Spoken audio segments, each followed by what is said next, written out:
Hi, everyone, and welcome to Wowhead Weekly number 279.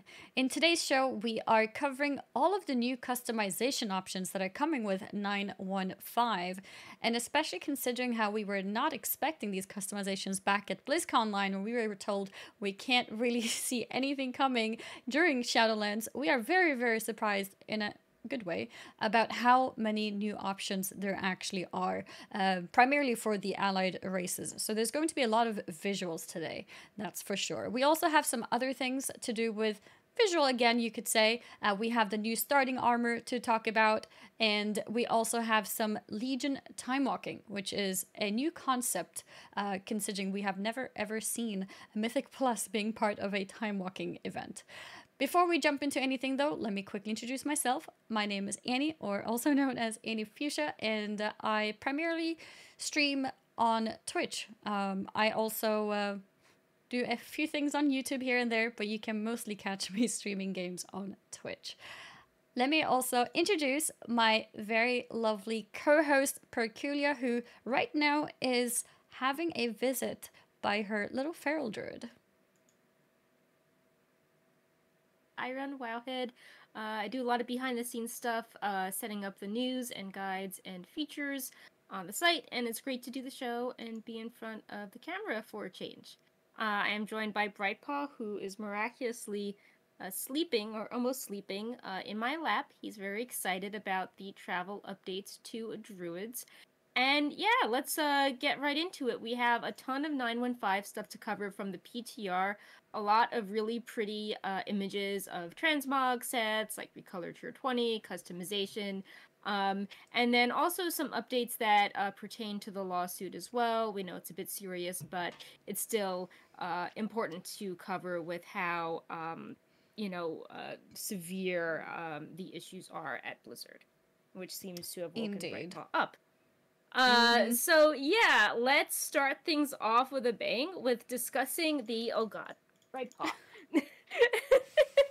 Allied race customization options, which are now available as of today in the dressing room. So yeah, let's highlight. There are so many things.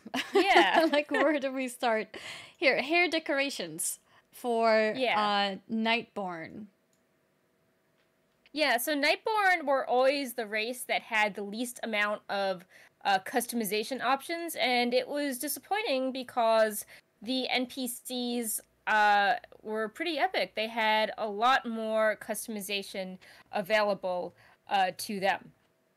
So Blizzard added a bunch of stuff to them, including these really cool hair decorations. Previously, I think this was only available on one hairstyle as default, and they added a cool headband you can toggle on and off to all the hairstyles, so that's cool. Speaking of hairstyles, there's also multiple hairstyles that are being introduced as well, so not just the decoration itself, but also the different hairstyles. I like how some of these are similar to the Night Elf ones, because while I can't reproduce my own character exactly as a Nightborn now, I can get it pretty close. So I like the idea that you could, maybe have an alternate, take on your Night Elf character that almost looks the same, with the purple hair and some colors and some silver jewelry that overlaps, but it still gives off a slightly different look. So, but yeah, I really like these hairstyles, and of course, yeah.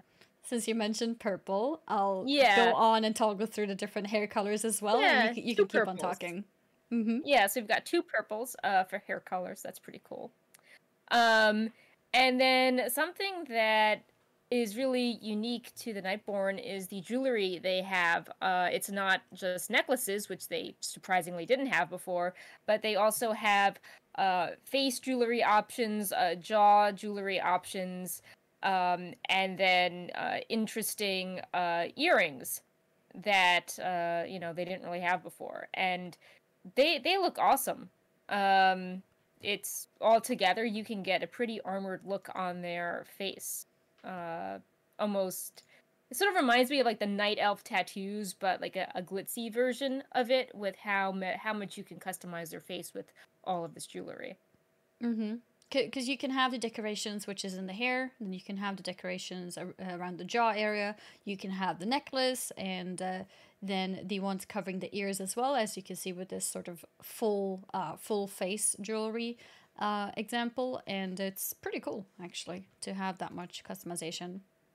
Yeah, it's more in line with what the NPCs get, and Mm-hmm. yeah, I think it looks really great. There's also, I believe, new skin tones, and it can really bring out the colors of the jewelry as well. Mm-hmm. So yeah, lots of things going on for the Nightborn. And yeah, I think I'm glad Blizzard decided to update the allied races because they went Yeah. from being really cool and unique at the end of Legion to uh sort of falling behind in Shadowlands. Yeah, no, absolutely. I remember a lot of people being really disappointed when they said at BlizzCon Line that they're not going to introduce anything. So it's really nice to see that obviously a lot of this stuff must have actually been in the works, and it's cool to see that it's coming so soon. Yeah. I mean, who knows? Maybe they were developing it and they weren't quite ready, so this was meant to be like a 10.0 edition Mm-hmm. to stagger things out because people might say, oh, Blizzard did this reacting to the lawsuit and bad PR, but I don't think you can spin up all these options, in a matter of In a a few month. Yeah. with how Blizzard was formerly saying that these take a lot of time to develop. Mm-hmm. So I'm glad that the artist seems that they seem to have been working on this already, and they could, complete this in time for 915. I think it's really exciting, and maybe in light of the lawsuit, Blizzard and their metrics will realize that, hey, even though customizations don't lead to player engagement or time spent in the dungeon or something measurable, it generates a lot of hype and goodwill, and um people really enjoy this stuff, and it's just something Mm-hmm. our game should have to seem like welcoming and modern and in 2021. Yep.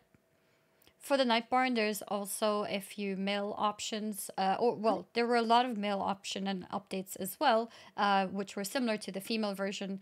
But one thing that was different was the option of mustache. So there's a few different ones where Yeah. that you can choose between for the male Nightborn. And another customization option, which was cool, which is for both females and males, are these body tattoos. Yeah, we have the skin kind of being this you can't get the skin tone in game. It's like the what you see when you pull up the transmog window and there's that sort of like paper doll, but it's difficult to see the tattoos. They shimmer, so we change the skin tone to make them stand out more. Um Oh, like they shimmer in movement. yeah, so they're not Mm, this lilac, they're more difficult to see. So we're gotcha. trying to emphasize them. But yeah, a lot of them are interesting. They've got like cool names as well. Mm. Like it's not just like tattoo one. It's like Leyline, Magister. Oh my God, Bright Paw's climbing something. No, Bright. Um, Yeah. um, hopefully, I don't need to shoo him away.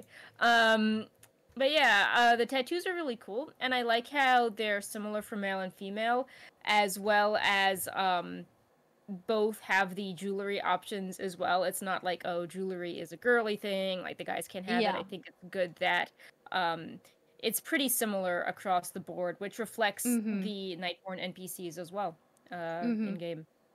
Yeah, and that's what I meant with how we didn't have to show the male versions of all those Hmm. different things because most of them are equal for both. But then there was one thing that was different for males, and that was the mustache options. But yeah, the body tattoo is exactly the same thing as well. You find the same ones, or very similar at least, like across both options. And to match with the body options or body tattoos, you also have these face tattoos, which is pretty cool. Yeah, again, going back to how it feels inspired by Night Elf, but not exactly the same. Like the Night Elf have so many face tattoo options, and the Nightborn do as well, but it gives off a more like elegant vibe. So, but Mm-hmm. I like how it's like the same concept, but taken in Yeah. two very different directions. Mm-hmm. Um, Indeed. I need to move Brightpaw out of this room because he's eating something he Oh, should not be eating. okay. One sec. That's okay. You can take care of him. Brightpaw, you can't eat that. Um, trying to see if there was anything else among the Nightborn. I think that was it for the most part. I can show you guys a quick reminder again of how the full face looks like. So I've Oh, it decided to looks keep empty. him in the room, but I moved There. the thing he was eating. That was bad for him. Okay, well, that's good. You saved him. So that's good. Oh no. Are you okay? Um, Oh! so yeah, so Yeah. going back to Nightborn, was there anything more to say about them? We were talking about the face markings when I had to get up. Yeah, I just looked and it seems like we've covered everything. So I think we're good to continue on to the next allied race that also got quite a lot of new options, which is the Lightforged Draenei. Yeah, so this was the equivalent to the Nightborn that also came out at the end of Legion. Heavily inspired by the Draenei. People thought they were cool at the time because they had the interesting back tattoos. Mm-hmm. And like but then Draenei got a ton more option. And then, the Lightforge fell behind. So, Blizzard added a lot more things to them. I love their jewelry options. They're so cool. Like I just love how you can get the horn decorations and the hair decorations, Let's see, where and do you we can start? change the color of them. Like it's just Okay, horn decorations, here we go. yeah, But yeah. yeah, it's true. There's so many things where you can also, again, mix and match so much. And I also find it really cool. So these are the horn decorations, hmm which are golden here. Is it the same situation here that you can choose between the three jewelry colors? Yeah, there's like 12 options, and some are metallic backgrounds and Mm-hmm. some are the background is the same, but the gem in your tail changes. Mm-hmm. Mm-hmm. I am so sorry. Now I need to remove Brightpaw. That's okay. Go for Brightpaw, it. you're being bad. But yeah, what I found interesting about these horns is the Okay, horns I am so themselves. sorry. He Why are just pictures keeps eating disappearing? fabric. Um, so. Pictures are disappearing here for me as well, so I think he's eating my Oh no. pictures. Yeah. Wait, let's see. Lightforged Draenei, the horns. Let's try again. Um Maybe Do you need now. me to link to Yeah, the here we go. part in the article? Okay. No, it's okay. I had it here, but for some reason it just wouldn't show. But what I wanted to say about the horns, on top of it having specific jewelry that fits on them, Mhm. is that there's these different shapes and also these chopped off versions. I think that's really cool and kind of freaky, but still pretty cool. Yeah, I think that the when you have the chopped off one with Here's the an example. combo of like one being gold tipped, I think that looks I don't know, I think that looks really cool. Yeah, Like it looks really weird, but really cool at the same time. So you have those horns that are just chopped off, and you can decide to keep them like that, or you can put jewelry on top of it to make it look more fashionable, I guess. To make it look more yeah, or maybe fashionable. it's meant to be like a battle scar, like Yeah, exactly. I you think put the that's. gold on it Mm-hmm. like you're celebrating how you've survived a battle and you're like Yep. celebrating your scars. Mm-hmm. Like you have an option Wait, yeah. here where you actually not this one. I think it just passed in the slideshow, but I'm sure it'll turn up again soon. But you have the option of where the jewelry is covering exactly the tip of it. Here hmm we go. There it is. And I think that looks really cool. Yeah. Um and I like how some are just the gold caps and then other versions have the gems inset into it, which you can also Yeah. change the color of, and some have like two bands, and if they're really curly, you have the golden chains in between them. Mm-hmm. So I like how they all give off different moods with the jewelry you choose. You can really convey a personality with these. Mm-hmm. And you also have a bunch of added body jewelries as well, which includes the hmm tail. And you can have Yeah. that matching gem like you were talking about. Like in this one, for hmm example, you see the purple gem on it. You can have that matching with your horns. Yeah, I also like how there are, where did it go? Um there are more hairstyles as well, and some of them are really elaborate. I don't know if you took pictures of these, but the last two new hairstyles on the female Janai, I think when you pair those with like the horn decoration on, Mm-hmm. and the you can also get hair circlets, so they can get pretty elaborate. Yep. It's similar to Nightborn, where you can turn extra hair jewelry on and off the hairstyles. Yep. These are some of the hairstyles. And you can see this hairstyle together with the horn, which is chopped off as well. So that's interesting. Yeah. And then Um, also some hair decoration as well.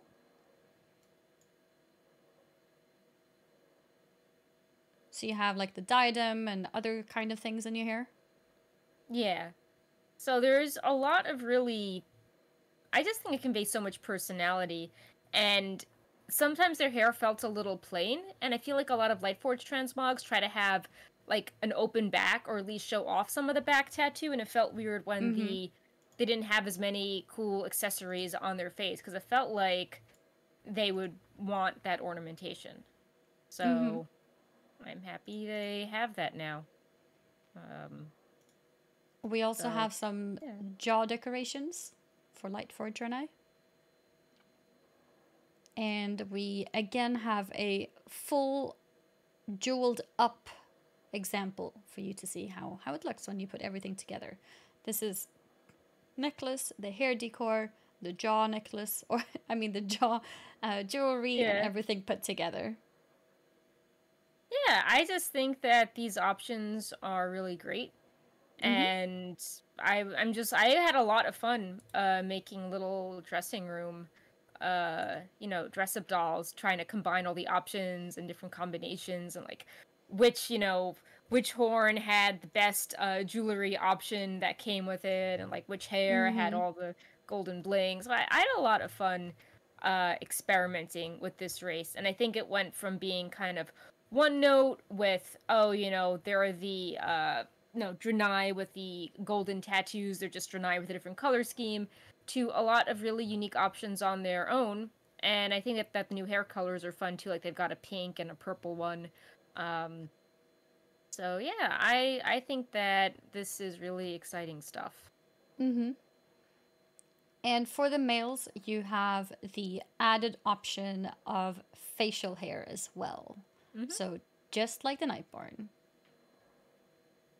I there think it the is. jaw decoration is really interesting because the Nightborn have that, and I don't think all the races have jaw decorations, No, but that's true. it's nice that the two allied races have it. Like this could be a way to set them apart. If the base races got new jewelry, so the allied races that already had some jewelry now get a little something extra to feel special. Like, I Mm-hmm. don't believe Jedi have the side jewelry part, but it works on the Lightborn.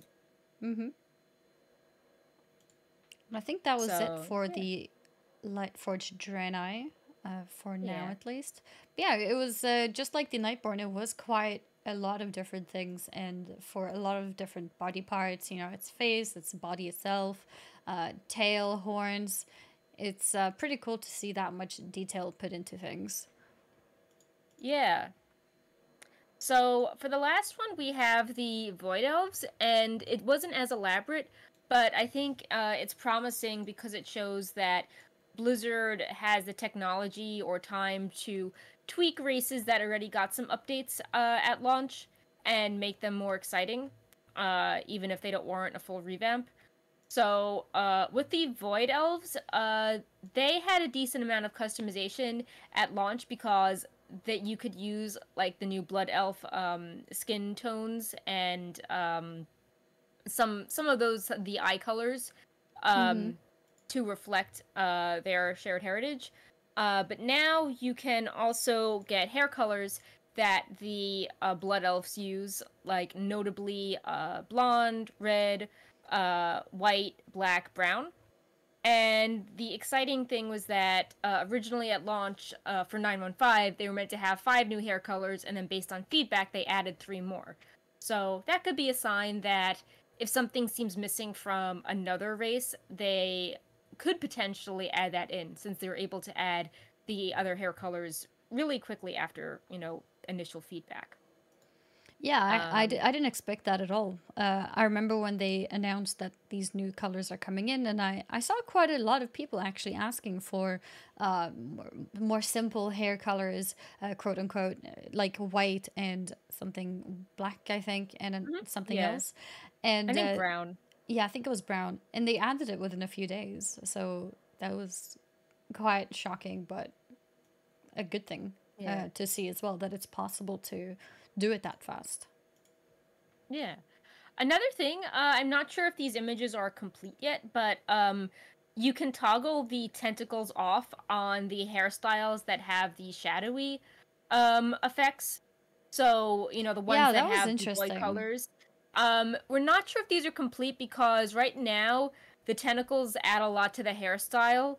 Like Mm-hmm. it can really change the length, or when you turn it off, suddenly like your whole Yeah, it looks ponytail is incomplete. gone. Yeah. So we're not sure if this is intended or if they just haven't finished creating like plain textures for the hair. But Yeah. it's still good to have player choice. I mean, they're not removing anything. They're just adding more options that weren't there before. Mm-hmm. I So didn't just realize remove these the were shiny tentacles until tentacles. now. I just thought they were like magic void touch hair. I didn't realize that they weren't Are hair they particles, actually but tentacles? I I thought we guess just called it so. that. Yeah, I'm not sure. But I Hmm. guess yeah, I mean they are I think Blizzard is calling them tentacles, so I guess that's what they Okay. are. I It's kind of see. creepy. You've got tentacles Yeah, growing from your head. that is kind um of creepy. yeah. And then you have the different ear lengths that the blood elves have as well. Mm-hmm. So I think it's a decent update. I'm sure other people want Void Elves to have like more jewelry to match Blood Elves, like more things to be in line with Blood Elves. Like, oh, if a Blood Elf can like have gold jewelry, like why can't Void Elves have like the silver version of their necklace, stuff like that. So I wouldn't be surprised if we see more things coming from Void Elves in the future. I almost wonder that after the Light Forged and the Nightborn and then the High Mountain Tauren in a future patch get their big revamps, that they might think Void Elves need like more unique things again and give them more. That's kind of what I'm thinking will Mm-hmm. happen. But for now, I mean, at least they're in decent shape. But the Light Forge and the Nightborn are really really amazing. Mm-hmm. And this kind of So comes back yeah. to the whole topic of these all these different options. Do we think that these were planned for another expansion instead of actually now? Since they did say they were not planning to bring in new customization options, but they clearly must have been working on some of this. So it's Yeah, I mean, they said, oh, not planned for Shadowlands. So mm-hmm. I think they were trying to save some of these for a later patch. Mm-hmm. Um, and then realized that if anything, they should be doing this more frequently. Mm-hmm. Uh, so they, they were like, okay, this is a 915 thing, because Blizzard was getting under fire for, it's with the lawsuit, a lot of people were saying, oh, it's weird that WoW lagged behind so many other games with their customization and diversity, and then they said they weren't doing any more after just one round. Like, this sort of adds to the weird corporate culture they have. So I think that the team at Blizzard is trying to show that yes, they can improve the options and not make it seem like this was a one-time PR stunt that they were going to forget about because it wasn't a playable metric or Twitch viewership thing. So Mm-hmm. uh I do think that it is. I feel like maybe in the past Blizzard wouldn't have announced this until the High Mountain Tauren were finished. So it would be more slick, like, Yeah. oh, the 4 allied races are getting updates in this patch. So my guess is maybe at Shadowlands launch, they were like sort of working on the races, but they didn't have something complete for all of them, and it wouldn't be ready in time. So they started working on it with the extra delays that the systems caused, and Mm. the artist made some progress. Then it's like, okay, well, it's still not enough to ship with launch, and like maybe there's some weird clipping issues. So you know, shelve this. We'll do it at some other point. Um, I but think that's a good I'm point really as well. glad. Yeah. Yeah, I'm Mm-hmm. really glad that they started work on this. Like I said, I think that because this was mentioned in a lot of the company critique, I think it's good that they can sort of say, hey, actually, we're reversing the decision. We're going to do more of this. I would have liked to have heard more about this. Like, are they planning more rounds in the future? Like, I know humans, they made a big deal about like the different faces you can get and like scar combos, but I think like some faces don't have all the customization options available to them, like different facial expressions. So I feel like even with humans, they could make sure all the expressions and scars work on all the faces. Mm-hmm. Um, so I definitely feel like they could keep improving this, especially because other games do so much, and now everyone likes Final Fantasy and like customization and the collecting is kind of endgame for that. So um, I hope we see more of this. Like, yes, you can't say, oh, a million people are in this dungeon, but it definitely brings a lot of positive PR, and it sort of gets rid of the stigma that like this is the game that, has the 2004 graphics and is like weirdly behind the other modern MMOs with so many customization options. Mm-hmm. So, in a sense, competition is good because if all these new games have, Absolutely. you know, cool Mm-hmm. options, WoW has to keep, stepping up. Exactly.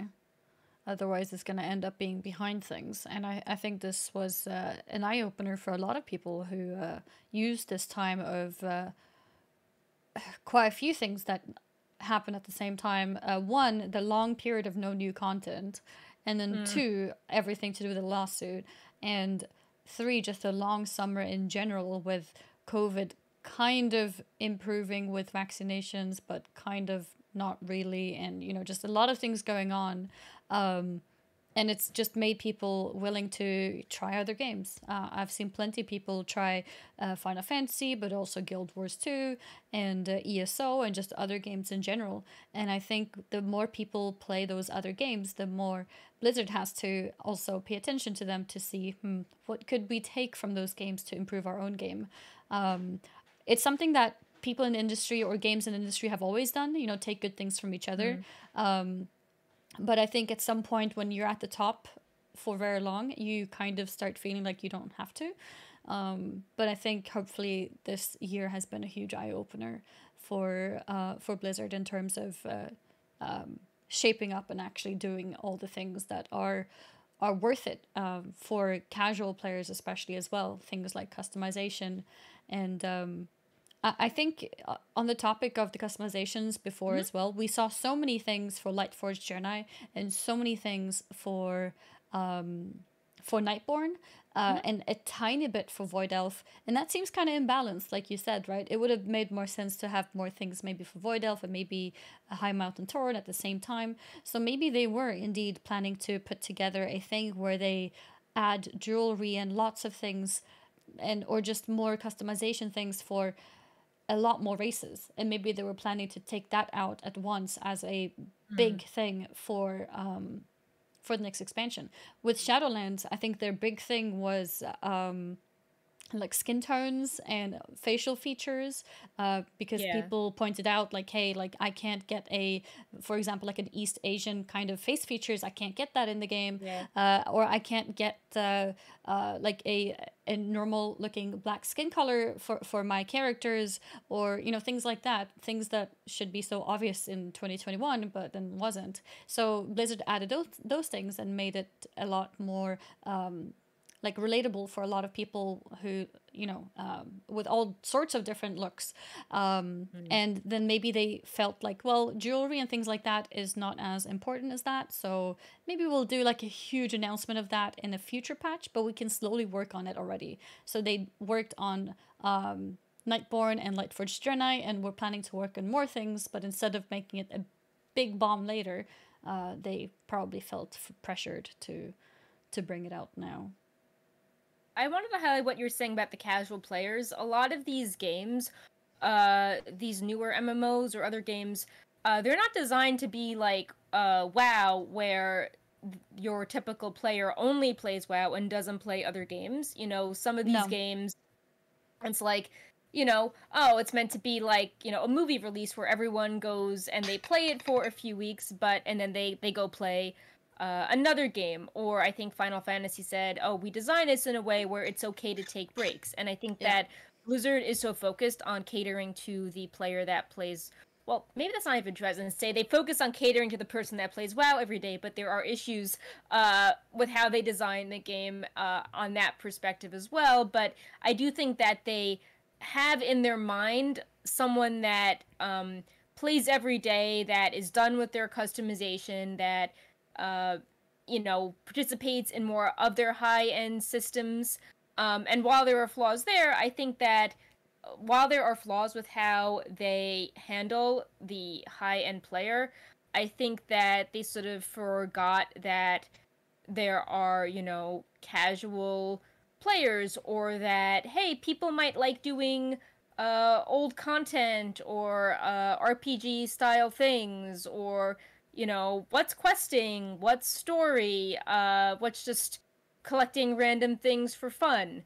Mm-hmm. Um, and they should pay more attention to some of that content, like customization, or just how to make old content replayable instead of, you know, just sort of abandoning it after a few years and kind of wasting all of that work.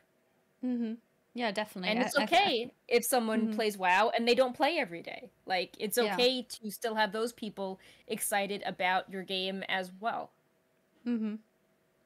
No, So, you're absolutely right. It's like people, to enjoy WoW properly, you have to play a lot.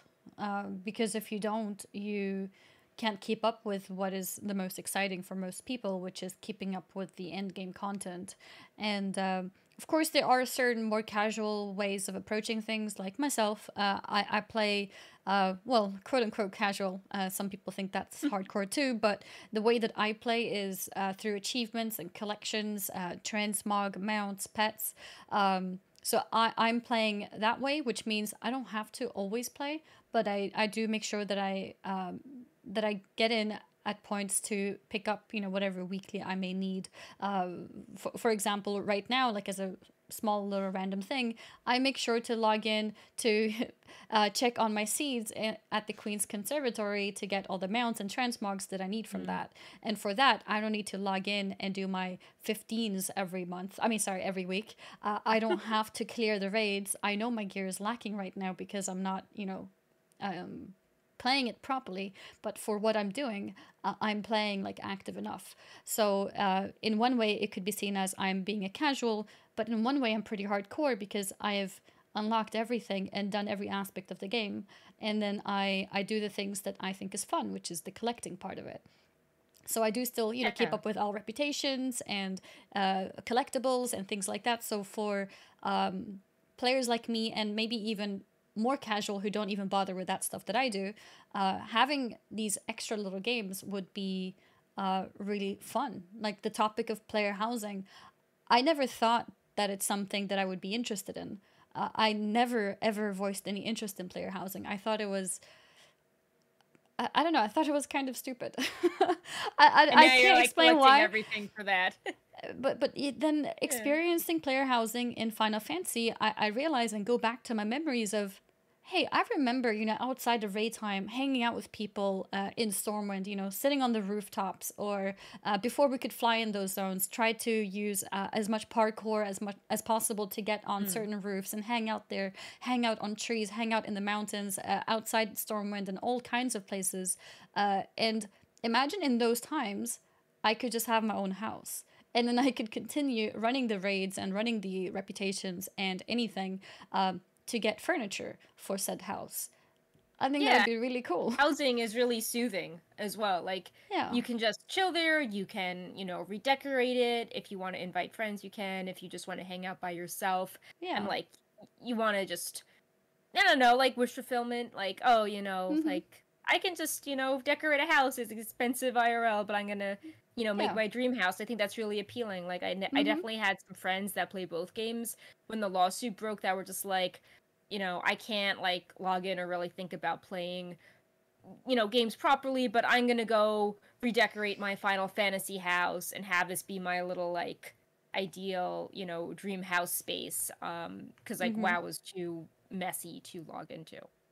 Yeah, and like Um, it's not exciting at some point to keep farming recolors of mounts, but I wouldn't mind mm.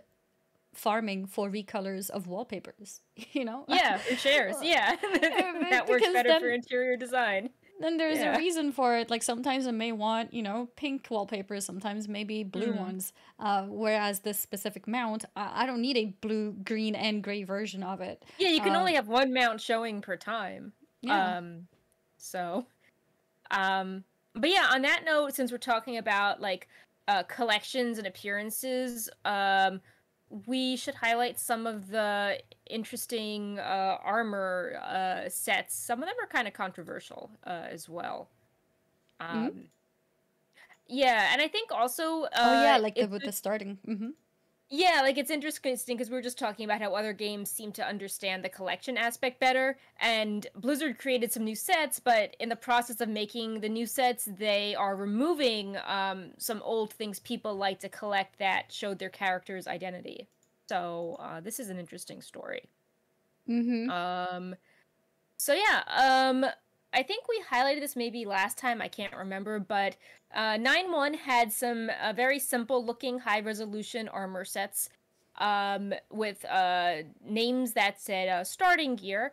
And now in 9.15, when you make a character, that character has armor that's specific to its class, and that's the same across all races. So, like, all mages will have this simple looking blue and white robe. All rogues will have this navy leather armor, and so on. Um, this has met with mixed reviews because, on one hand, if you want simple armor, it's nice to have them looking like crisp and high definition because a lot of that existing simple armor is very old, so it looks very pixelated and not very nice for Mm-hmm. RP. Mm-hmm. But the downside is that this replaces armor for all races. It's just the same across the board, and some races had really cool starting robes that no, you couldn't transmog, but were really fun for just like, RP or collection purposes, like the Blood Elf armor set. They had like the extra like filigree on the cloth robes. The Worgen had like very steampunk looking outfits. The Draenei had the cool like crop tops. The goblins had unique things as well. It you lose all that personality when you have these sets that have a very like human based fantasy aesthetic to them. Like, we're showing these with human models, but they don't look as natural on an orc. They don't fit the Yeah. vibe as much. Yeah, I see what you um mean. yeah, so I do think that a lot of people are also like, I like the option. I don't want it to replace my old gear, but I'd be happy buying this from a vendor and, transmogging it. So I don't know. I feel like hopefully Blizzard will listen to feedback. This is kind of a work in progress. Because right now we've got these new models, we can't transmog them, and then they replace old, interesting collectibles that had more personality to them. Mm-hmm. I have seen some people suggesting that since the old Hillsbred NPC, Thomas Yance, sells some of the existing old school starter zone starting gear, that maybe they could add things like the Blood Elf robes to him, so there's still a way of getting those pieces. I think that could be an acceptable solution, but Mm-hmm. I still think that you lose some like personality aspect having every race start the same, and these don't really vibe for, I was gonna say horde, but even things like, I don't know, like Draenei, I like I think that their old armor suits them better. Um, Yeah. I see why they're trying to like standardize things, and it's good to improve them, and no one wants to have like really pretty customization options and then feel like you're wearing armor that's 15 years old and pixelated. Maybe it was less resources to just have one set for every race, but first But it should be impressions possible to count. get those as well. Yeah. Yeah. Yeah, So, I don't think they should remove it. yeah. I think, like you said, put on some kind of vendor and, like, I think in general, getting like upgraded versions of old armor is good, but we shouldn't remove what is there originally. And the more options, the better in general. There's no reason to limit things at all. Yeah. So, I don't know. I wish there was a blue post on this, but yeah, it also seems to remove immersion too. Like, I know Blizzard was trying to have those fancy BFA armor sets, and like you do those like spell effects when you preview the Oh yeah. characters on the login screen. But Mm-hmm. then when you start creating it, to me it feels less immersive if you previously had armor that fit your race and now you don't, but you keep that race specific background. Like if I saw like this paladin set on my blood elf, I'd be like, looks kind of boring. Yeah. The silver moon background. Yeah. So, I'd say, yeah, you could put the old sets on a vendor, but I still think that the race specific sets look more impressive, than these sets. And it would be cool to have Yeah. high definition versions of, Of those those sets. cool blood elf robes, or like the Yeah. Worgen steampunk dresses. I think that would be exciting as well. And again, maybe you can't measure this in how many people ran a dungeon, but it's the first thing many new players see. Yeah. And I think if you want to emphasize that every race is different with like a new story and new customizations, I think having the different armor would get across that it's like a real choice to make, and kind of highlight the culture and vibe of that race if they had the different things. Like maybe this would Mm-hmm. make more sense if it's like Exile's Reach. Like if you complete Exile's Reach, you can buy this, Yeah, because that's like the generic adventurer route. set. Mm-hmm. But yeah, I feel like this is too generic for the each race doing a starter zone. That makes sense. If you go Exile's Reach generic route, then that should give you generic gear. And then if you choose to not go that route, then it should probably give you an updated version of the race specific ones. I think that would actually make a lot of sense. Like especially the druid one. Like okay, yes, druid is green, but like this set really does not convey like Tauren or night elf. It's just sort of like a human. It doesn't really have much personality to it. Mm-hmm. So yeah. Yep. Um, Yeah. I'm going to. It suddenly got very bright, so I'm going to try to put a shade down. Okay. Mm-hmm. So not bright white. And yeah, if you want to highlight the next thing or show more sets, I'll be right back in a second. All right. Yeah. I'll quickly jump into the next thing here, which is also under Transmog. These boots have been found on the PTR, and we don't really know what they are for, but we can see them here. And there is lots of boots. It's not just a couple ones here and there. There's a lot of them, many different styles as well. And there's one style that I particularly like. I'll mention it when it comes on the screen. And this is really interesting because we have no idea where these boots are from. Like, there's been some ideas if maybe it's part of Trial of Style, which is the event which is related to Transmog and everything that hasn't really gotten any updates for a while. But we don't actually Hey, know. Hi, welcome back. I I was think this talking is, about the it's not boots. perfect, but it's a little better.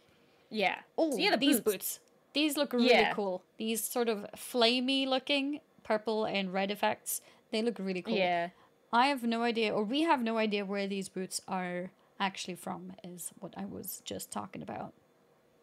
Yeah, so we know that they have names in the data based on, I believe, icons, and it's things like bone, dragon scale, fur, lava, leather, plated sabaton. So they all kind of have like RPG sounding names.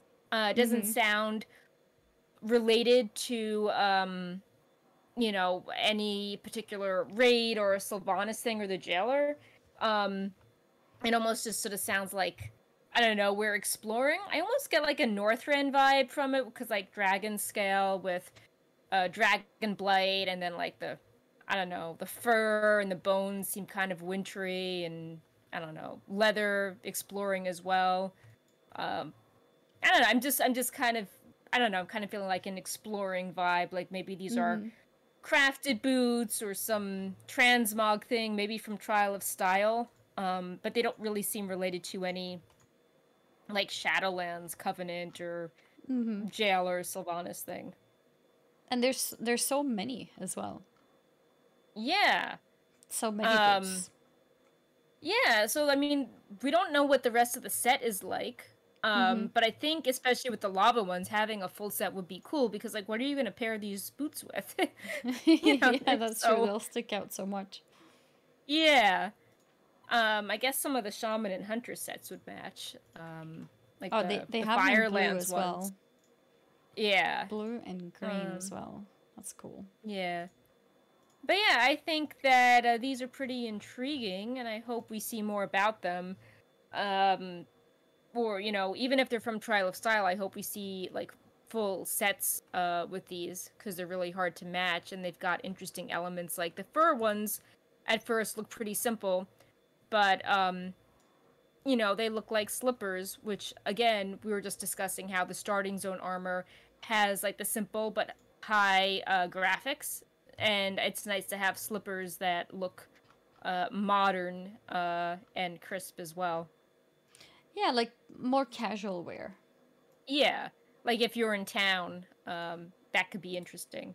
Mm-hmm. Like I think the closest to that I've seen in terms of a whole set is the what's that Oldham set called? The recruiter friend set? Yeah, I think it's the Recruiter Friend Yeah. one. Like that Yeah, set the looks really explorer set. casual. Yeah, it looks really casual, but still nice and fancy in a way. I think we need more casual sets like that. Yeah. So, yeah, I mean, it's funny because a lot of these are casual, and then you've got the lava that is just so out there. Yeah. And I um, do admit that I think the lava boots do look the coolest here, but it's nice to yeah. see those simpler boots too. Yeah, that's why I was thinking like some sort of elemental or Northrend thing, because you Mm-hmm. have a lot of different elements on Northrend, and the dragon scale and the bone just reminded me of the Dragonblight vibes, and fur being like, oh, we're in the snow and Mm-hmm. stuff like that. And then we've got like the kind of black dragonflight lava area there. So Yep. that's what I was kind of getting things like that. But yeah, I really like the attention to detail, even with the plated ones. When you zoom in, how it's all like embellished. I think that's cool. And then the straps. It's not just like, oh, here's a simple shoe. It's meant to look kind of realistic. Mm-hmm. Which I think is neat. So yeah, maybe we'll see these in the future. But I think the models are pretty cool as they are. Mm-hmm. Indeed. We got some Um, more Transmog updates here as well. This is yeah, an kind of interesting moving one. Mm-hmm. into the whole Legion time walking thing. Yeah.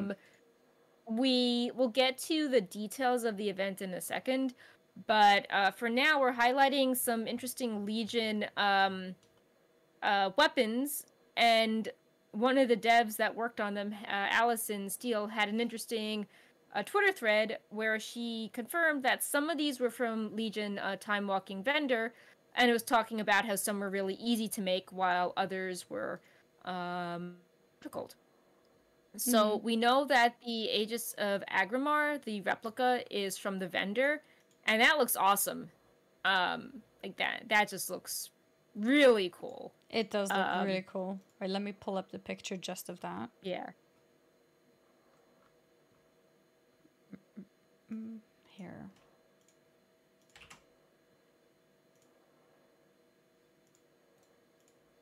There we go. Yeah, so that looks really cool.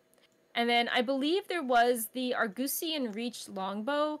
I believe this color was a Warlord's Elite PvP reward you can no longer get. This will be from the vendor as well. And I think that Lightforged and Draenei characters will really like this bow. There's quite a few different items here, right? A bunch of new weapons. And they all look really cool. Yeah, so these other ones, I don't know if the other weapons are from Legion Timewalking, but they are all Nightborn themed. And these were added, I believe the models were added as like NPC weapons in, I want to say, like, patch 7.1 or 7.15. And a lot of people are speculating that maybe these could be like a heritage armor reward, or maybe if you do the whole like Nightborn quest line, you can unlock this regardless. But yeah, they're super pretty. People were really hyped to see these finally become available, and we've seen that other races sometimes get little extras when they unlock heritage armor. Like the Void Elves have the cape that comes with their set. So people are hoping that maybe Nightborn will have these weapons. Or maybe it would be some sort of, do insurrection, get the weapons to go along with your mount type thing. But yeah, they're super cool.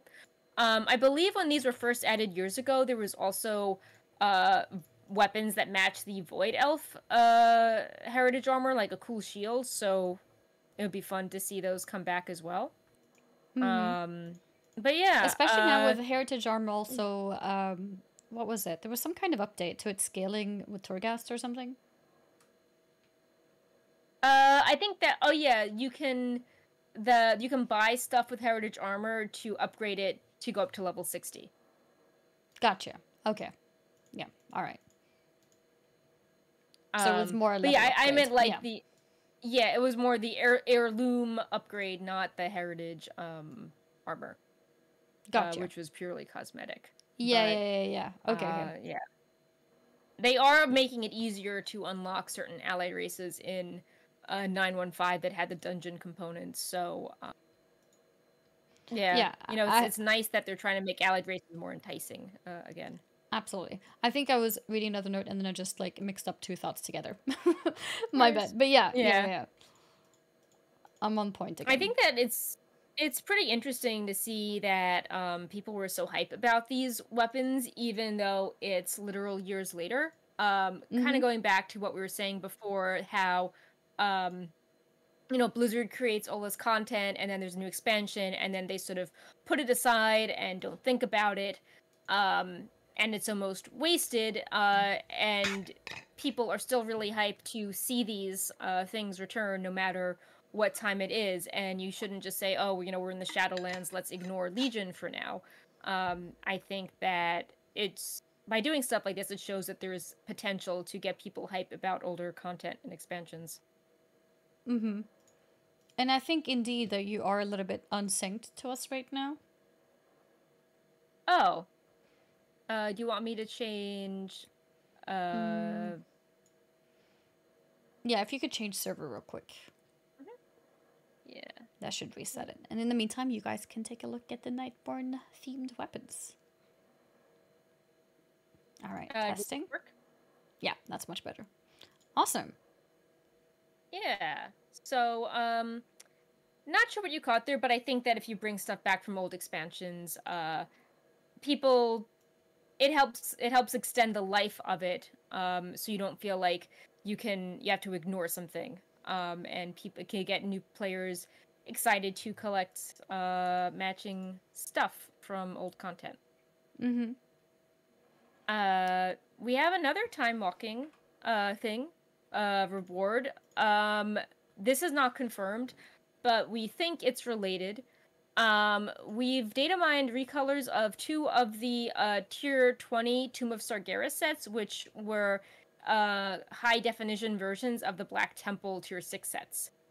So we have Mage and Paladin, and the assumption is that they're going to be versions for other classes in the future.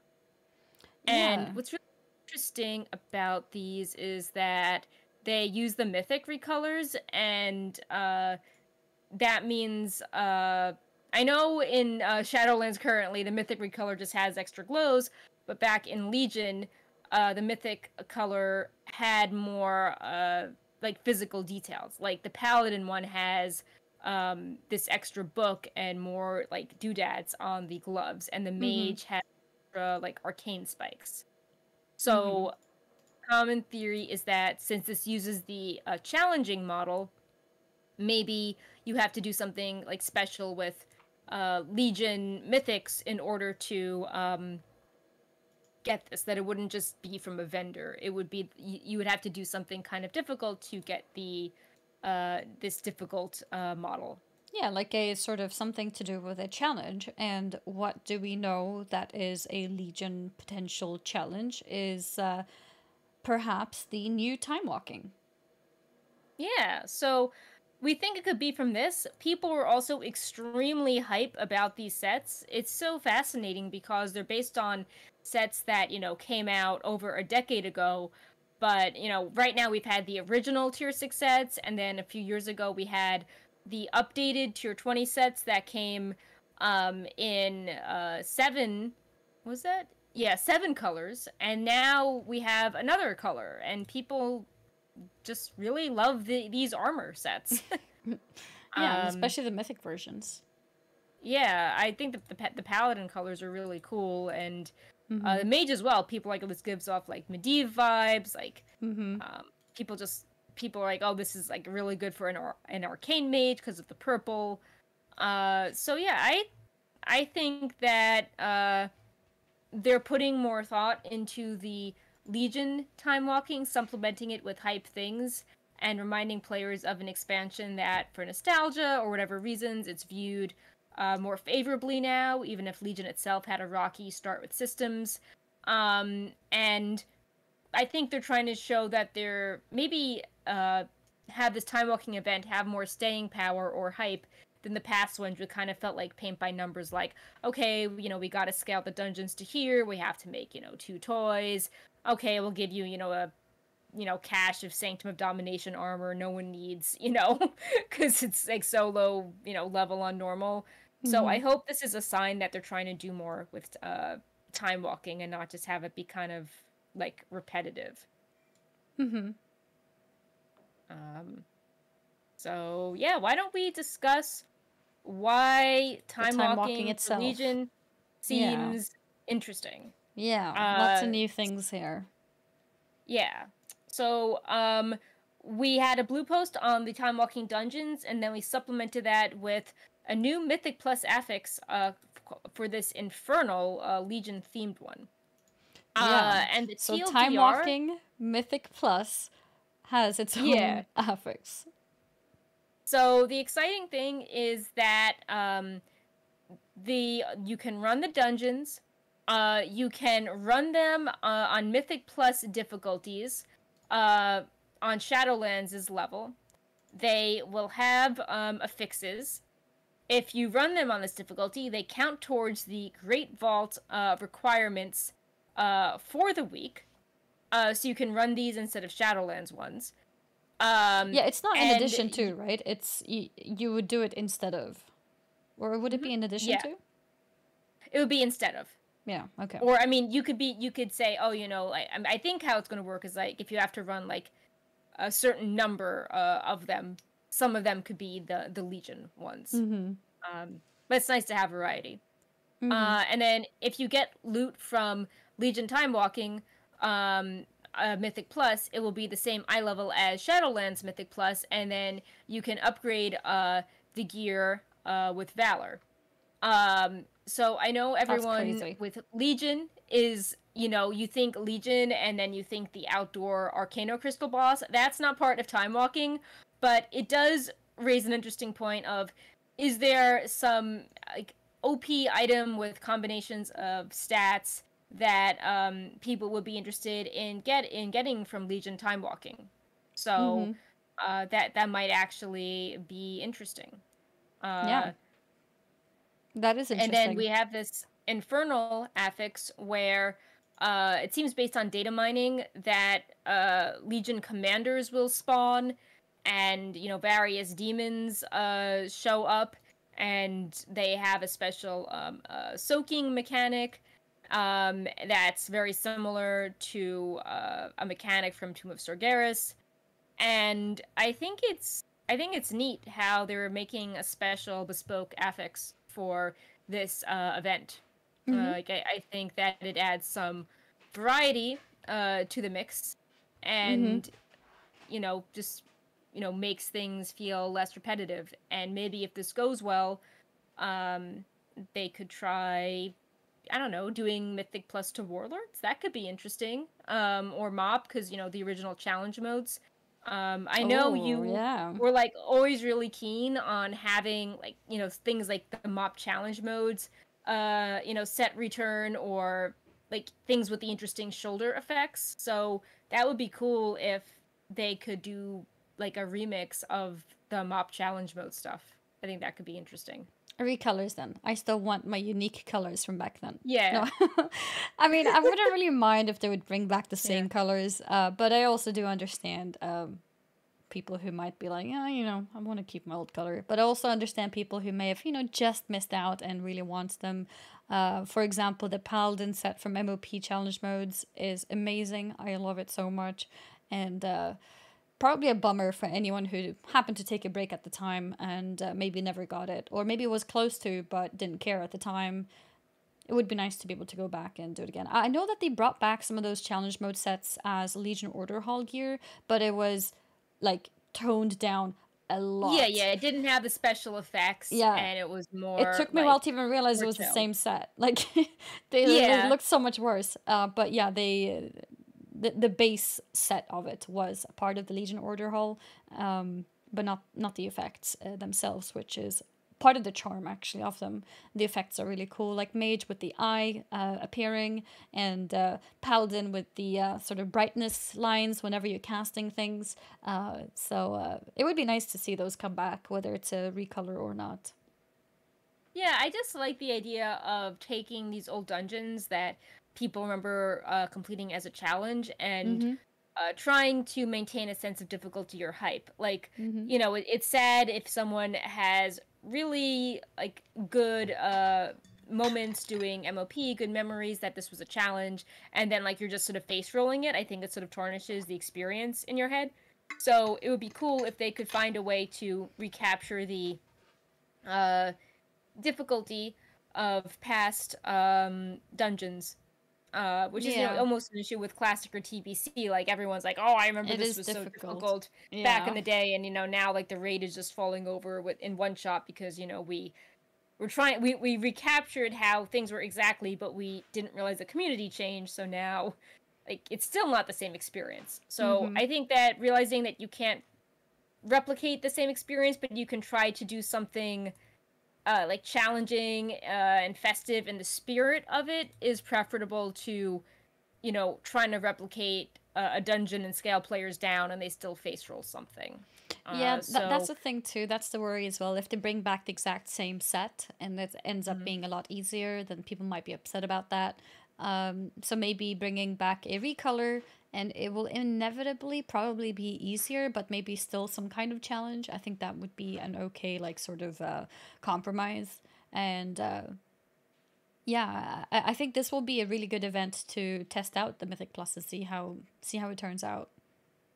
Yeah, I mean, I think people are really hype about like time walking and weekly events, years ago when they came out, and now it's just like, oh, here's another one. This means that it takes even longer for the one I like to show up. Oh, that's nice. There's Sanctum of Domination loot. Okay, we've had this patch for how many months now? No one needs this Yeah. epic. Like, I think that you need to shake up the formula. So Yeah. I hope this gets the job done. And there's so many old dungeons out there. There's so many dungeons that people may not have done, so many dungeons that some people may have spent a lot of time in. And whichever person you are on that scale, it's nice to bring a lot of those dungeons back. Like, I remember I did the MOP dungeons a lot Mm. because of challenge modes, but then in WoD, I barely did any because that's when I had a Hearthstone period. So I kind of didn't Right. play that much WoW, played a lot of Hearthstone. So I have less memories of those dungeons. So I remember when I went back for some transmogs recently, and by recently I mean like a year ago, I was like, whoa, I don't remember these dungeons. So it's Right. nice to kind of bring those things back and do some kind of Mythic Plus, for example, as a time walking. I think that's a really good idea, and I hope that it works out nicely. Yeah, I mean, going back to the whole, like, we shouldn't just design content and then abandon it. Like you were saying with Final Fantasy, like, people have to play through old expansions with story. You can do Mm-hmm. the raids that were released earlier for various reasons. Mm-hmm. It's not it's not just like oh, old expansion, no one will touch any of this content again. And Blizzard has so many expansions, not all of them are at the same quality or well loved, but I mean, it is sad when there is something people like and now it's like, oh, arbitrarily we're just going to shelve this content forever now. Yeah. And it just feels like a waste. Like, Yeah. Absolutely. yeah, there might be some bad things that were designed here and there, but it feels weird to be like, oh, we had something good, now we have to abandon the good thing we did because reasons. Yeah, like So I think I remember feeling like Cataclysm dungeons were also pretty good, yeah. considering Cataclysm as a whole was seen as or was felt as a bad expansion. I think the dungeons were still pretty decent, and it's sad that these dungeons are kind of just, forgotten. Yeah, and like there's only like so many things you can keep doing and innovating. Like, you can't just keep improving and improving. There's always going to be something new that isn't as good as the thing that comes before it. So it's good to just have the old ones available that you can do interesting content with, especially if they were really good. We shouldn't just like abandon content because there's a new Mm-hmm. expansion. It Mm-hmm. just does not seem sustainable. Yeah, Um, maybe Time Walking Mythic Plus changes every week to what expansion it is. For that'd be example, cool. like I think time Yeah. walking should be around more often than it is now, Mm, like a yeah. weekly event, or maybe at least bi-weekly or something. Yeah, And I then mean, for like, those moments, everyone will play all those old dungeons, and I think that's actually really cool. yeah, I mean, like, just with how with Black Temple, how you have to clear the raid if you have the transmog to use that on your demon hunter. Mm-hmm. And it's just like, if you have that now, like, you're waiting a really long time for Burning Crusade to come around. Like, it's Yep. and then as you keep adding time walking to the cycle with Legion, Oh it yeah, just that's true too. further The spreads vendor, yeah. everything out. Like Yeah. if you want the mount from a specific vendor, like good luck. Sometimes you may have to wait a really long time to get it again. Yeah. So, but yeah, I mean, I think that people are hype about the Mythic Plus editions. People really like the weapons. People like what this increased time walking symbolizes. And especially in light of other games doing better at using their old content. So, Mm-hmm. hopefully, this is a step in the right direction. Mm-hmm. Um, Indeed. so next, we wanted to highlight some various updates that collectors may care about, such as new soul shapes and critter shapes. Mm-hmm. And Some of these are pretty the cute. ones, yeah, the ones I think are cool are the most cool are the cloud serpent soul and the cat soul. Mm-hmm. Let me bring them up specifically. Wait, actually, I don't see the Um, cloud serpent, yeah, I don't think some of them we can't data mine yet. The but it ones sounds good. below, yeah, the ones below we found in patch 915. Mm. But we were like, oh, Blizzard added these. Where are they from? We don't know. Um, But yeah, they seem really really cool. Wait, cloud A server? That lot of actually sounds these, so cool. The more I think about it, yeah, that's gonna be awesome. yeah. That seems really. I feel like Pandarin will really like that, and there's definitely things that sounds like they're from Pandaria. Mm-hmm. Like there's like the goat soul. There's the porcupine soul. That kind of sounds like Timeless Isle. Mm-hmm. There's the sword soul. There's a lot of stuff. There's an alpaca soul that sounds like BFA. Um, the prairie dog, which is funny because it's like that Alpaca went is from the, cute. yeah.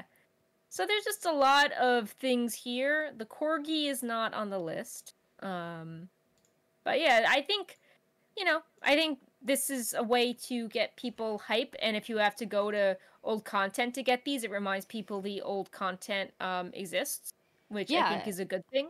I hope it is from old content. I think that's the best way to keep old content still interesting, to have these kind of, random fun things. Yeah. Um, like I'm looking at the comments and people are saying, "Oh, Cricket and Ram Souls or at the Court of Night Quartermaster." So yeah, it's interesting how you have to go around the world to get these, and people are always Mm-hmm. really hype when uh when we announced that one soul shape was from Sylvanas. So it's we're saying before that it's good to give people little games and stuff to do. Mm-hmm. So yeah, this is also going back to customization. This is a way to customize your character as well. Mm-hmm.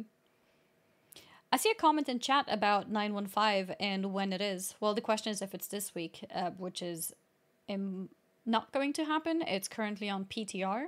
But do we have any kind of estimate of when we think 915 will be? Um, we don't currently. My guess. So when Blizzard did their big tweet announcing Burning Crusade Phase 2 and their plans, the tweet image had like fall 2021 updates. So my guess is that this wouldn't be a December thing, but I could see this being some sort of early November thing. Oh, Maybe something you're thinking like not even October? I feel like October might be too soon because Really? we're in September right now, and they need to tune Legion time walking. Um, Maybe something is coming up with like Covenant tuning. They have to do. There was a section in the notes saying that class tuning was coming, and we haven't seen any a Oh, ton with of that 915? really. Yeah, and like the Okay. AoE cap is changing, and colloquially we're saying it's removed, but it's like more nuanced Yeah, AoE than cap is that. also big in terms of tuning. Mm-hmm. Yeah, and that's not up, so like the full math isn't there yet. So I think all that is going to take time to do. But if they do this in say um, early November, then you can have the 915 hype go into like the 1 year Shadowlands anniversary hype, as well as the like the big celebration package buff you get for WoW's anniversary. So it could Mm-hmm. be a good way to draw people in with like all this kind of cool casual stuff to do, and then that extra experience reputation boost for a few weeks. And who knows, maybe they'll be like, oh, it's Mm. Shadowlands a year old, like sale, type of thing. Yeah, yeah. So my guess is that also with the scrutiny and working conditions, they will probably not try to have people work over Thanksgiving or a Christmas release again. So Mm-hmm. I think that early November might be safe. Maybe they would have thought October if, say, the lawsuit hadn't Mm-hmm. happened, but it definitely seems like stuff was halted. This wasn't in the Mm-hmm. notes because it uh was came out like right before the show, but Blizzard actually published a blue post revealing that conduit energy is now refilling 10 per day instead of 1. Oh And they yeah, it's a hotfixed this hotfix, onto right? live servers. Mm-hmm. Yeah, so maybe that's a sign that uh This will take some time. 9 915 is taking longer than they want, and people were reacting so well that they figured, let's get this out now, like closer to our original, timeline, if Mm-hmm. things like the AoE cap tuning or like ironing out leveling and Torghast or other things takes longer to sort out. Because they did the same with they're removing anima cap, right, with 915, but for now they just increased it a lot Yeah. as a hotfix, so it makes sense. They gave the Hmm. anima cap to be higher, and now condo energy recharging faster, just for those sort of wishes to be done a lot faster, so people don't have to wait for 915. Uh, yeah, I think you're right. I think that does mean that it's probably going to be a while. I think I was set in my Yeah. mind that it's going to be soon, but it I is mean, probably I two think months away, that maybe a month because and a it has half. been because it's been a really long time since we had something uh new, I think that Mm-hmm. Blizzard maybe realized that, oh, people are really excited about some of these changes. How can we get them out sooner? Mm-hmm. Um so Mm-hmm. we're seeing people really want this. Can we make it Mm-hmm. happen sooner to maybe get them still interested in our game? The thing also with 2 months, so if it is in November, is that we have the new expansion Final Fantasy at the end of it, and Right. because of what's gone on this summer, they probably want to not overlap the two as well. So they might try to Yeah. rush it really early November, or Mm. maybe even end of October. Yeah, I mean, I think that 915 is not going to, I mean, it has a lot of good stuff, but I don't think it will, it's like a brand new expansion. That's a lot to compete against. Um, Yeah. so I think staggering it slightly would be good. Mm-hmm. Um, so yeah, and we know that TBC is having their big update next week, um, right before New World as well as Diablo 2. I do Oh think yeah, that Diablo 2 is soon. TBC, yeah, I feel like TBC being so close to Diablo 2, maybe they're banking, maybe they think that the audience won't be the same, or they're trying to really hype up the fall because Diablo Immortal was meant to be in the fall, and then it's no longer in the fall. So Mm-hmm. I don't know, it's just interesting timing. But yeah, I would guess November for this. Mm-hmm. But yeah. Um So yeah, another interesting thing that may shed light on dates is we have a new data mined a shop bundle, um, and these images have a lot of old mounts in it.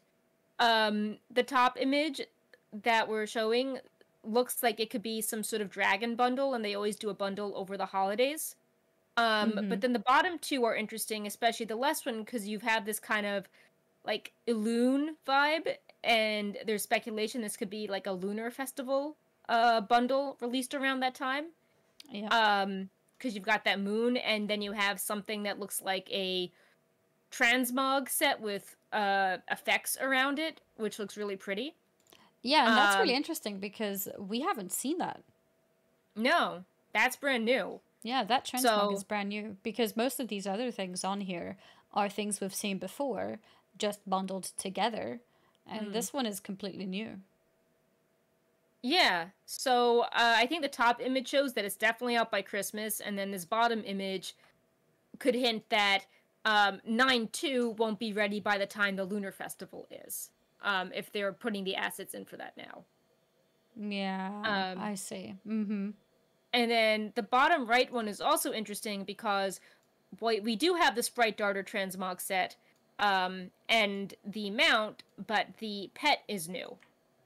So these images have revealed a new Transmog set and a new pet. Um, And Mm-hmm. I think it's interesting how they are bundling some of the really old things, like the Celestial Steed was the first mount, with this brand new Transmog set. Um, so you get something new even if you have all the super old stuff. Yep. Um, And the, so the, the transmog on this is really interesting because since we haven't seen anything similar to it either, it might also mm, be some kind of foreshadowing to what we might see in the future. Maybe even yeah, some kind of hint towards future expansions even. Because if you look Yeah. at it, it's got a really cool effect with gradients and then the effect around the gear itself as well. Yeah, I mean, we were commenting that, Blizzard seems to be reusing their backpack tech for cloaks on a lot of things, like the Rathian backpack and then the Covenant back pieces. Mm-hmm. And this gradient effect looks really cool. Maybe they could, add armor dyes to things, or we'd see more pieces in this style. I think that there's a swirly character effect. Yep. I don't think that's a moon. I think that's like, some enhancement you can have, and both the bottom images are kind of night elf themed, and we've seen Mm-hmm. that Illum, played a role in the patch, some big reveals there. So, maybe we're moving in that direction, similar to how in Warlords we had things like the Mystic, Rune Saber, and Brightpaw, who's locked out of the office right now. Mm-hmm. Um, then that those were assets used with the Nightborn. Mm-hmm. So I would be interested in like an Elune themed expansion if done correctly. So yeah, interesting stuff with the shop bundles there. Um we kind Yeah. of had a mishap where by accident we data mined them, the colors were 100 like Oh, I saw that. yeah, they looked really cool, so I was like, "Whoa, like It's mount like recolors are recolors, coming." storm Yeah. mount recolors. Oh god. Yeah, but yeah, that was just debunking that. That was not true. We updated post quickly, Mm-hmm. but if you're wondering what that was about, yeah. Sometimes funny things happen. Maybe we'll Mm-hmm. do that as an April 1st joke, who knows. But Oh yeah, yeah, that's a that's good what's up one. with yeah, that's what's up with the shop bundles there. You know, Um, I could actually buy it if they're like, yeah, these are recolors of the store mounts, but maybe obtainable in game. So then yeah. you get like some version of it because there's still like, for example, Fey Dragon is such an amazing mount, and Mm, it's only as a store mount, no recolor of it anywhere else, and it changes color in gradients, and it's, I don't know, just so unique. And if we can't get that in game because it's a store mount, then if they could at least give us a recolor of it in the game, I think that could be cool. yeah, I really like the incorrect neon blue heart of the aspects. Like Mm-hmm. it's this really cool ice blue. So I thought that one was neat, but yeah, those Mm-hmm. are not coming for now. No. Um, for the final model thing we wanted to highlight before we highlight some, things that aren't a ton of like discussion points, but we think are just really cool. Mm-hmm. New Druid travel forms are coming, and these appear to be made via inscription, and they seem to require reputation with the various Shadowlands factions. I think this Um, is really cool. I'm so happy for druids. Not only did they yeah. get this thing where they can go to the barbershop and pick the different forms that they Mm, want, now they're also getting new unique models. Well, maybe yeah. not unique, but still new for a druid form. And I think that's so cool. Yeah, I like how you can use these anywhere, and they have the Shadowlands aesthetic. When we were Mm-hmm. discussing the soul shapes, a lot of people were like, well, what's gonna happen after Shadowlands? Like, will I lose my Covenant ability? Like, why can't I use these? I can't use this effect somewhere else in the world. Um, and these forms, they're not limited to a Covenant or zone, so you can use these after the expansion as well. They'll still be relevant, which is cool. Mm-hmm. Yeah, because I'm so used to the idea of like, well, whatever race you picked for your druid, whatever hair color you picked, Mm-hmm. that's the forms that you're getting. I was very surprised with Shadowlands when more customization were given to that, which also made Legion artifact skins a bit easier to deal with as well in terms of the different forms for the druid.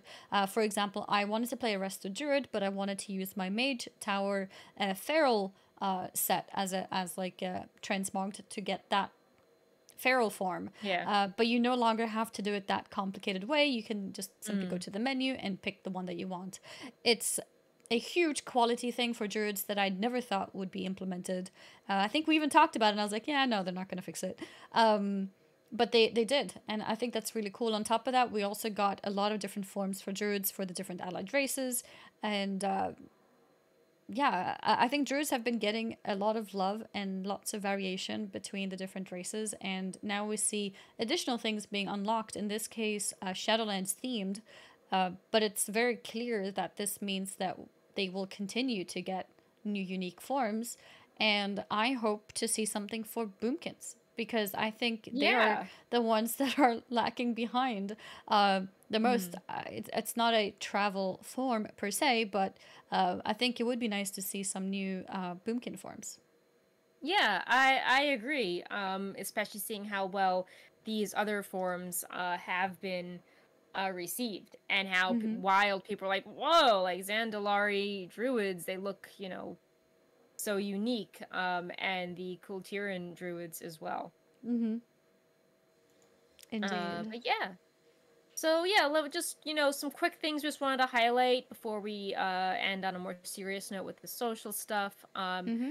You can now fly while dead in patch 915.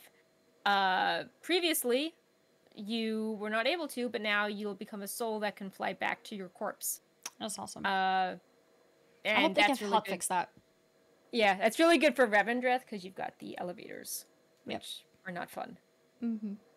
Um, but yeah, I mean, it's one of those things, not, a new flashy thing, but I think if you're just like an average, casual player, it's just like, oh, like, I'm getting lost and dizzy when I'm dead. I'll play a different game. This is a good way to keep people happy and get them, not stressed out or impatient playing the game. Mm-hmm. Another thing, this was, I don't know if they didn't announce this via a hotfix, but patch 915 notes said that weather was coming to Stormwind and Orgrimmar.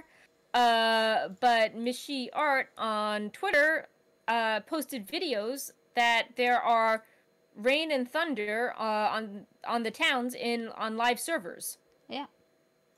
So So weather updates. people, yeah, it's like, it's more immersive. It's cool that if they can push something early, they can. Okay, this was also in the live version, right?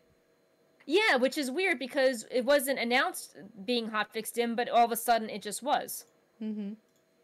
And Yeah, I this think was they're definitely super pushing popular. things. Mm-hmm. Like, this was super popular on social media.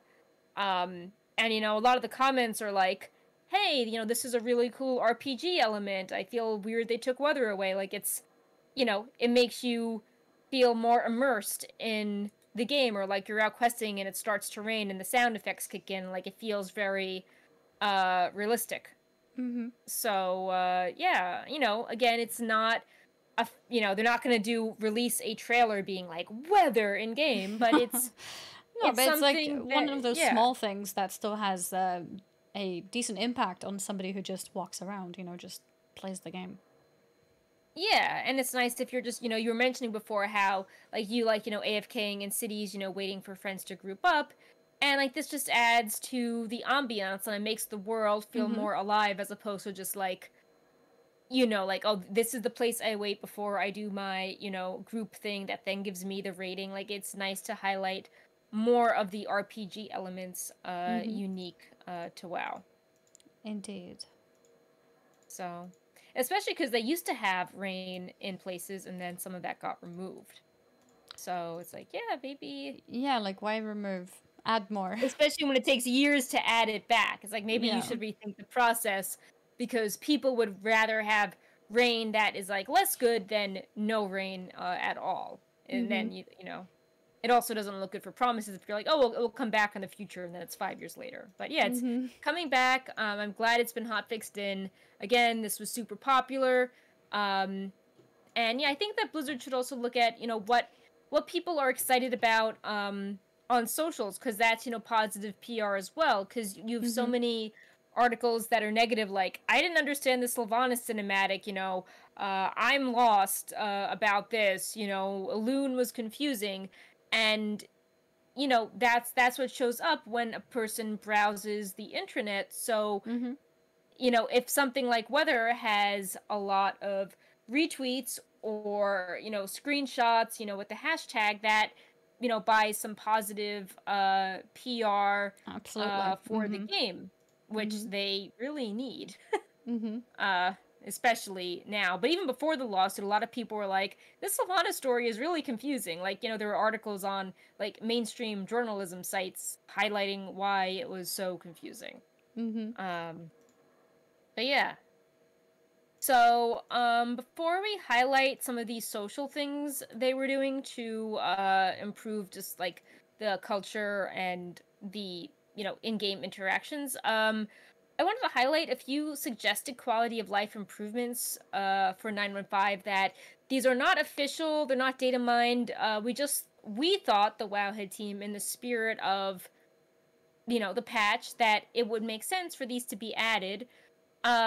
So we were thinking it would be neat if the Mythic Plus rating of requirements to Yeah. upgrade gear was account wide. Um, because this would be really good for alts. They made other improvements to alts like the Moss skip or leveling in Torghast, and it seems that this could be a good way to start gearing up as well.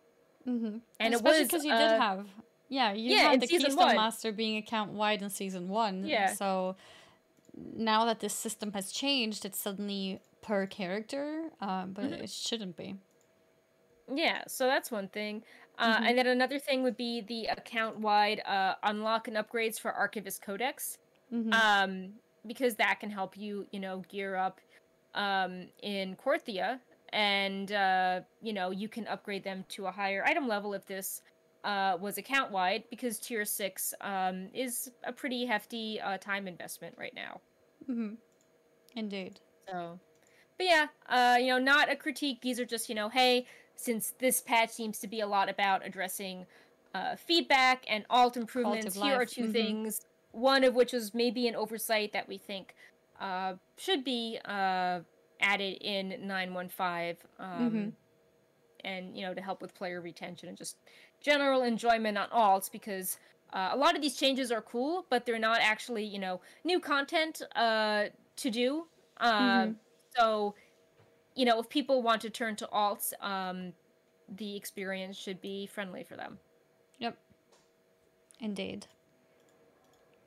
And some other things So that could be go ahead. interesting is the transferring of anima between main and alt. Maybe that's not something that's super fast to fix, and maybe it's not too obvious. They have talked about that they are looking into transferring anima to alts, but it would be nice to have that done faster, Yeah, especially when you've unlocked everything with anima. Then there isn't that much to do with it. yeah. So something that was highlighted by the Washington Post, and then in the developer statement, which we discussed last show, is that Blizzard was planning on trying to improve in-game interactions and remove more references following the events of the lawsuit. So we have a few more serious updates to talk about. The first one being that there's improved chat reporting. Um, for the biggest detail is that players will get notified when their reports have resulted in action Yeah, being taken. that's really And interesting. yeah, and if you are personally acting badly, you will be sent a warning message asking you to modify your behavior, and then you will receive a penalty. So that should, also help if people don't realize they're getting worse. This could be a, warning to them. Um, and I think that it's good that they'll notify you when action is taken, so you don't feel the reports going into a void. But I Yeah. do think that you need proper moderation and people handling this, or else it will be like Twitter, because you see all the time on Twitter, someone's like, "Here's this vile thing someone said about me," and Twitter said, "We've taken action, no action needed." Like, you don't want the system to be a sham. Um, so hopefully this is on the right track. I mean, if someone's acting badly, they generally tend to think of ways to exploit a system that the well-meaning designers don't think of. So I hope this is tested thoroughly, and they've had some, like consultants, people that are used to poking holes with things like this, to identify ways people could exploit this. Mm-hmm. And maybe people will feel more willing to actually spend the time to report bots and things like that as well if they'll get told. I think sometimes there has been some feedback messages like I think I remember once getting like an in-game mail about one of my Yeah, I reports. remember the in-game mail. I think we covered Um, that a while back. but hopefully now this time it's a little bit more feedback on that because then you feel like you're actually helping. Uh, or maybe it was specifically for bots. That kind of feedback was always there, but Yeah. not like chat language. I'm not sure, but yeah, Yeah. it'll be interesting to see Um, how it pans out. yeah. Another interesting change, which should help cut down on advertisers boost gold sellers, is that um, you need an authenticator to unlock the full potential of looking for group requirements. If you do Mm-hmm. not have an authenticator, you can still join a group, but you need the authenticator to create groups that have custom text. So you can still In make groups, but you can't make the custom Right. text ones. So I could still put a group up for Mythic Plus, Hmm. without authenticator, but then I will not be able to put custom text on it. Yeah. Plus, in general, you cannot post groups that require a Mythic Plus or PvP rating higher than your own. So you can't be Oh. like, oh, looking for carry, Mythic 20 and you're like Mythic 2 level. Um, so the idea is that presumably the goal will be to clean up Group Finder, uh, Mm-hmm. which, is something that needs to be done. Like, you're just looking through spam. It's not a fun experience. That's going to be really interesting because when you look at LFG, there's tons and tons of just boosting, Mm, especially the ones yeah, that are advertising websites and things like that. So it's going to be yeah, interesting to see if this will make it a lot harder for those type of accounts because I think to have an authenticator, there's some requirements like a phone number and maybe some other things too. I'm not sure.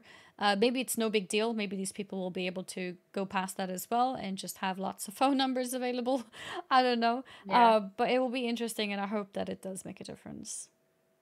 Yeah, another interesting part is that some people are worried, what happens if they try something else like they go to trade chat or they spam you a different way. I think that if Blizzard is serious about this, they should look at ways people are trying to exploit this or get around it and take advantage against that as well.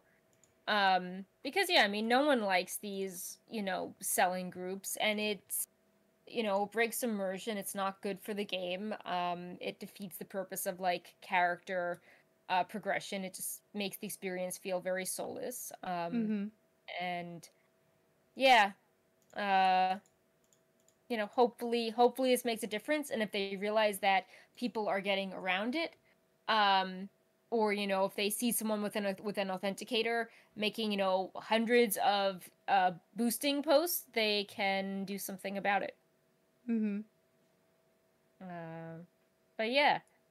Um, Another topic we wanted to say is that Blizzard is cleaning up some in-game things. Just to go through it quickly, they removed some kind of risque adult references in holiday achievements. Mm-hmm. Uh, they removed the spit emote that was removed on Burning Crusade already.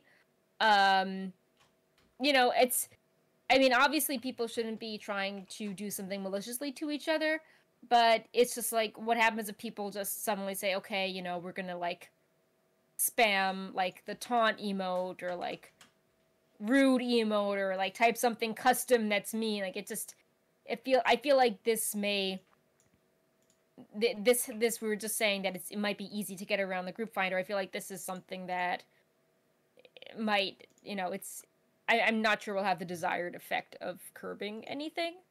Yeah, But because there'll maybe be new Blizzard, words and new emotes and yeah, new things to use. But I mean, I heard, I'm not sure if it's entirely true. I might be wrong, but I heard like spit emotes generally don't exist in other MMOs because it's like a negative. So maybe it's about time that it's yeah, gone. yeah. I mean, if anything, maybe this will make Blizzard think twice about what they add in the future and how it could be misused by players. Like if people are saying, "Oh, well, Spit's removed, but this other kind of malicious one exists," maybe it's like, well, maybe Blizzard shouldn't, you know, add these sorts of things if they can be like taken out of, an RP context. Mm-hmm. And if they didn't think about how people could use something negative, like in a widespread way, then that's something that should be added to their development process, like thinking of how people can use systems badly. It's kind of like group finder. Like, Blizzard thinks it's a way for friends to meet each other, and now it's like, oh, we didn't think that, bots would use group finder, and now there's this bigger problem they have to solve. Mm-hmm. So maybe they're just realizing that anything they do social has to be more thought out, and trying to address possible loopholes or people acting not in the spirit of the game as it's intended. Mm-hmm. And also like the spit emote, I know it's like the recent wave of spit interest has come from people spitting on like store mounts and things like that. But the spitting thing has, in my opinion, been a negative thing in the game for a long time, and I think people can especially see that in PvP.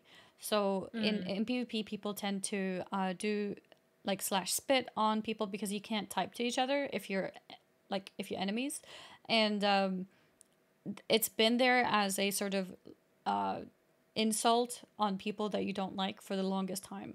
And some people are still using the spit emote in how they've been doing it recently by using the slash emote manually, but those manual ones won't work in PvP, for example. So at least Mm. in some aspects, I think it has become an improvement. Yeah, I mean, you were also saying that other MMOs don't have this, so it's like, well, Yeah, if you know, others don't, why is it in WoW? yeah, so it's like, these other MMOs, they handle like mounts or in-game shops differently. So it's like, well, you know, if other MMOs don't have the spit emote and they don't have as much of a vibrant cash shop, I don't think you can use the excuse that like Blizzard is trying to like protect the people using the mounts. Like that's the only reason. It could be like PvP, like you said, or just it's not like viewed professionally. If the industry thinks that it's too like problematic to use, or it can be like misinterpreted, easy for trolling, or just has like a bad like cultural history behind it. So uh yeah, um I think that this is all part of Blizzard's set of changes being made, and obviously like To any clean one up the thing won't game be. in a way. Yeah. But, Mm-hmm. you need to do a lot of things to see change. So I think you Absolutely. I think you raised a good point that like other MMOs, other games don't have things like this. So this could be part of like a bigger trend that goes beyond, oh, they don't want people spitting on those with shop mounts. Mm-hmm. Um and yeah, for a final thing, this was another thing Blizzard hotfixed in. I think last show we assumed we'd see the changes in 915, but they hotfixed these right in. Um, when we had the last show, we learned that Jesse McCree, the namesake for the Overwatch hero, that was being renamed. Yeah. And then the Washington Post said that more stuff was being renamed in WoW. Um, the three employees that were let go from Blizzard following this investigation, they were very top level employees, overseeing a lot of people. Some of them said inappropriate things in the Cosby Suite article, but not all of Mm-hmm. them. So we have to assume that it wasn't just that maybe there were other things behind the scenes, or they knew about stuff and impeded the proceedings. But yeah, those three employees have had all their WoW references removed, and just writing all these out, and then you look at the Afrazi Abi ones, and you're just like, these people named a lot of stuff after themselves, like Yeah, a they huge did. amount of stuff. Um, Yeah. it turns out that It's not even our game um, anymore, it's their game. yeah, like there's just you're like, oh, like what, like it's like, oh, the you know, in Dragonblight has so many of them, in the starting zones there's a reference to all of them, like, the Blood Mist Isle quest rewards, we're referencing the city in Argus. That was actually not changed because people pronounce it differently. But, a developer at the time was like, it's weird that we're naming this city after a guy. I'll have the voice actors pronounce it differently so it's not as weird. And I'm Yeah. like, oh, you probably save Blizzard so much money. But yeah, it's just so It's weird just when so so weird much that stuff they is, have to think like that. yeah, like, it's just no one stopped them or was like, does this really add to the gameplay? We're talking about things like, rain adding to immersion, or things like, the blood of starting armor being removed being bad for immersion. It's like, or, Blizzard trying to be more complex with the lore, and maybe that sometimes goes too far. But it's like, yeah, we're just having the devs name important NPCs, after themselves. That's kind of weird. Yep. Um, It is. and yeah.